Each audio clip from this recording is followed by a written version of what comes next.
ছোট মামাটা একটা উটকো পদু নিয়ে এসেছে আমার সাথে পাঙ্গা লড়তে। তুই আমার সাথে পাঙ্গা লড়তে পারবি না, এটা মাথায় ঢুকিয়ে নে। এই গল্প ভাগ না, দেখ তোকে কিরকম চেপে ধরে আছি। তোর ওঠার ক্ষমতা আছে? তোর গুষ্টিকা তুষ্টিকা পিন্ডি করছি।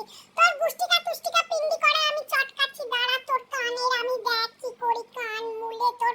তুই এইসব ন্যাকা পোনা না, তোর ওই ভেদি মানে তোর দিদি ভাই মানে আমার মামামের সাথে করবি। ব্যাস, এই পপকর্ন এসে গেছে, পপকর্ন দাদা ওর কান চুলকোতে। আর এদিকে দেখো ভেদি ভাই কি গাল ধরে আদর করছে, ছেলেকে মারছো আদর করছে। তুমি আমি বসে আছি দুজনে, তুমি বলবে আমি শুনবো শুনবো, তুমি বলবে। ও তোমরা কেমন আছো বলো, আসলে শোনো একটা তোমাদের আলোচনা করতে এসেছি। এই যে বছরের শেষ হতে চললো, তোমরা তো চরম ফাঁকিবাজ।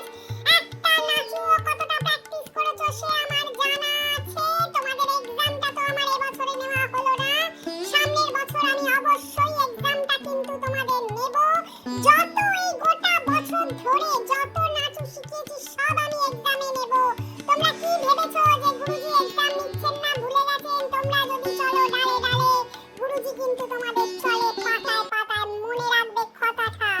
আর শোনো, তোমরা তো সবাই জানো যে আমার আর নাটুর ছেলে হয়েছে কাব্য, গল্প নাটকের ছেলে কাব্য। কাব্যর তো মুখে ভাত দিতে হবে, বুঝতে পেরেছো তোমরা? কাব্যর মুখে ভাত আসন্ন।